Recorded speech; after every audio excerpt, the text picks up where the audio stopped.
good news.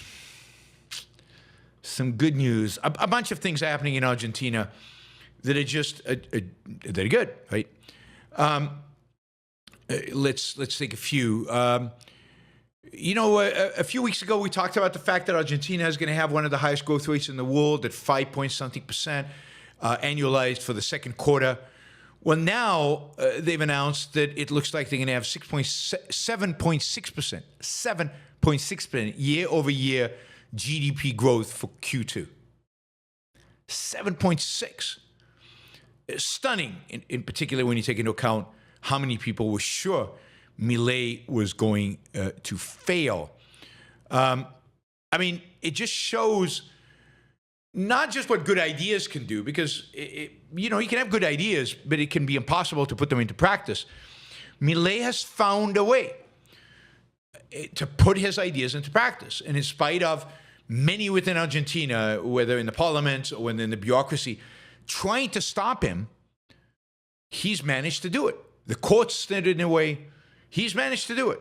And it just shows that maybe if you win, and if you're really dedicated, and if you're principled, and if you know what you want, and if you have a clarity over what you want, clarity over what needs to be done, you can do things in spite of amazing odds against you. Just some other stuff going on. Argentina's private sector wages hit a 6-year high, adjusted for inflation. So people are making more money. Poverty rates way down from when he took over. You remember when he took over, poverty rates spiked for a little while, and since then they've plummeted and continue to plummet. Let's see, what else? Milei got emergency authorization from the government, from the parliament, to deal with the economic catastrophe that was Argentina. Part of that allowed for deregulation kind of by executive order, and to do a lot of stuff by executive order. Anyway, that authorization basically, I think, runs out this week. It basically is gone. And his ability to do things by decree, by executive orders, is going to go away with it. And as a consequence, his deregulation czar, he had a guy responsible just for deregulation, came up with a bunch of things and a bunch of executive orders this week, the last week, in order to try to get in under the wire as much reform as possible. Again, it's very constrained what they can do.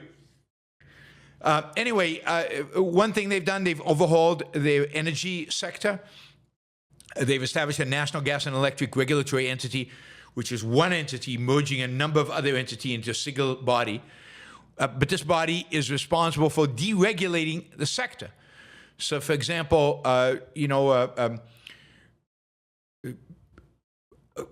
it's going to be private companies that get the contracts that develop much of or all of the energy resources that Argentina has. And Argentina has a massive shale, massive fracking potential, massive, maybe the second largest in the world.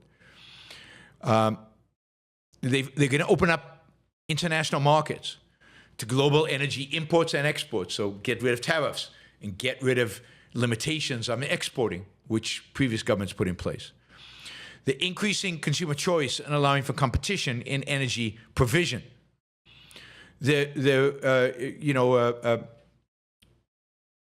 Getting massive amounts of private funding. So they're privatizing, in a sense, the transmission lines. They've got $6.6 billion in private funds that is going to support 5,600 kilometers of new power lines. Lower taxes on electricity.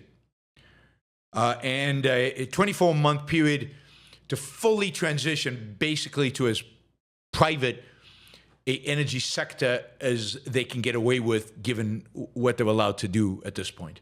Now, Milei is up. Milei has, there are elections in October for parliament. He is fielding a political party. If that political party gets significant support, even more radical things are going to be happening.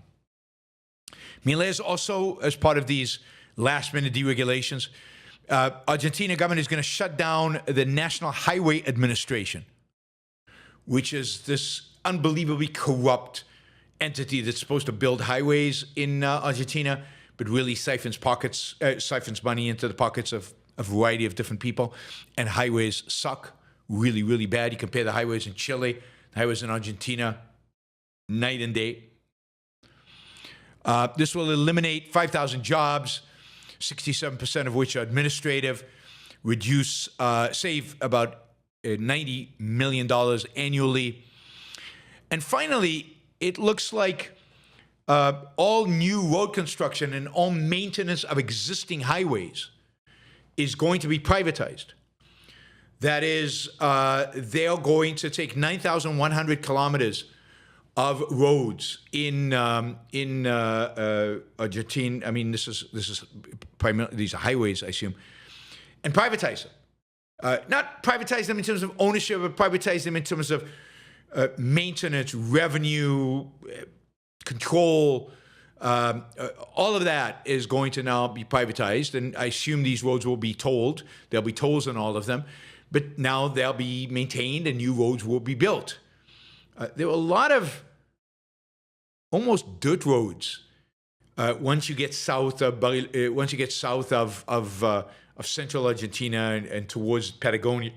I mean, I once tried to hire a car from